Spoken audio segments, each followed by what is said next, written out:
Welcome to Life Skills with Louie. I am Louie. Today we are talking about responding to emotions with connecting to calm and mindfulness of current emotion. If you haven't watched the introduction to Getting to Great, there are two introductions, one about mapping your experience and the other about responding to your experience. I encourage you to watch those in order to understand the section, Getting to Great. And if you haven't watched the introduction to the entire video series, please do so, because it gives information about the 5 sections, what's within them, and when to use them. And it's very helpful for orientation. With that said, let's dive right in. We are talking about what is probably the critical skill in the entire series. I learned about this skill through dialectical behavioral therapy, DBT, and I did modify it because the handout within DBT wasn't really landing particularly well for people. So I practiced on my own and thought about how I might teach it and experience it, and came up with what I'm going to teach you. So the first thing to say regarding responding to emotions, emotions are strong presences within the body that are programmed in a way, and usually, not always, but usually related to the past, sometimes brought on by only the present moment and something that happens. But they're strong impulses to move in a certain direction, and we've talked in other sections about the skill of opposite to emotion action. However, feeling emotions and bringing mindfulness to them is critical for their integration. The metaphor I use here is that if you have a young child that's experiencing an emotion, what do they really need? They need an adult caretaker to be with them and to hold them as they feel that emotion. That's what helps it move through and be processed. And that's what mindfulness of current emotion is. On the other hand, sometimes emotions feel a little intense, and there's always the option to use connecting to calm skills to bring down the intensity of the emotion. So then you can come back to the skill of mindfulness of current emotion.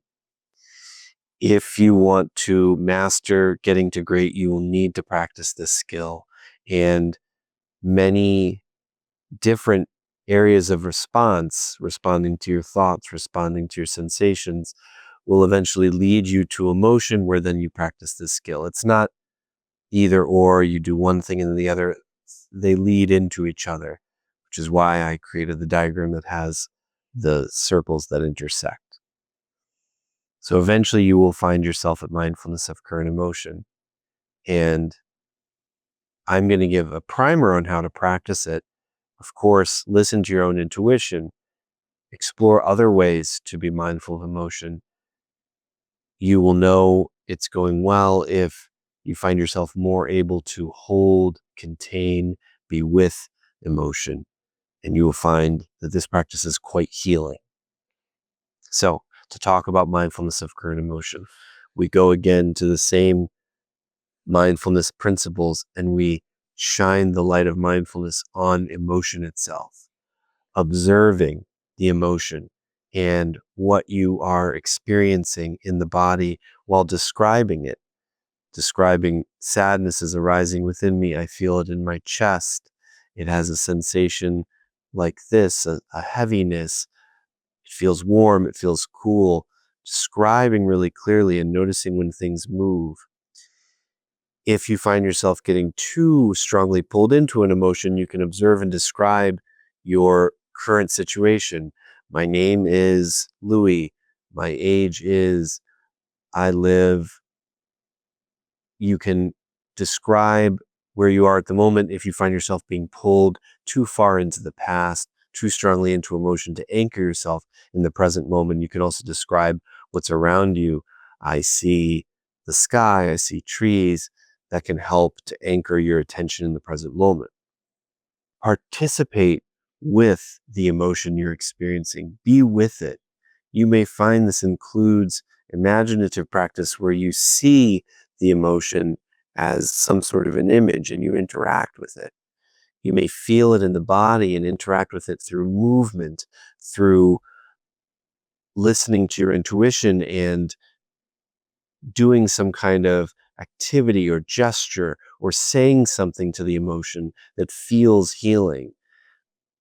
The goal of this is integration, bringing the emotion into your experience and holding it and letting it become fully part of your experience.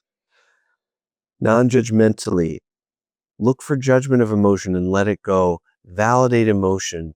We talk more about validation and learning to love. It's a very powerful practice, but in a general sense, tell yourself it's okay that you're feeling what you're feeling. It makes sense in some way that you're feeling what you're feeling. Be with the emotion and let it be there and tell it that it's okay and that it makes sense that it's there and that you care for it. One, mindfully concentrate on the emotion that's present, perhaps multiple emotions if there's shifts that occur.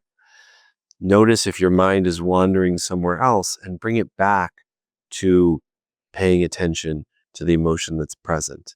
This is a very normal, natural thing for the attention to wander, especially if emotion's a little higher intensity, and it needs our conscious attention. So bring it back. Effectively, as you're feeling the emotion, also bring in your vision for your life and experience that as well, both at the same time.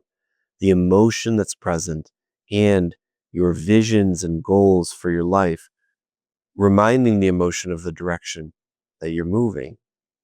Allow intuition to be present as well. You might offer a prayer for aid from something greater to help you be with the emotion. You might listen quietly to see if you have any intuitive senses of what would be helpful to take care of and integrate this emotion that's present for you. And finally, see if you can feel grateful for the emotion. As you practice the skill, you will find yourself feeling grateful for emotion and having a sense of gratitude around this type of practice of being mindful of emotion, which is a very powerful response to emotion that arises, and really what we all need on a deep level to be seen and heard and cared for. And the ability of your brain to do it for yourself is a very amazing ability. Last thing I'll say is that I feel confident that as you practice this, there is a shift occurring in your brain, that you're going from a place where your deep parts of your brain where the emotion lies were more active. If we were to do a brain imaging scan, we would see those deeper parts of the brain more active. You're bringing on your cortex, your higher order part of your brain, to be present at the same time that these emotions are happening. And that lights up the whole brain and creates an experience that allows for integration. So I encourage continued practice of this skill as a central skill for your healing. Thank you.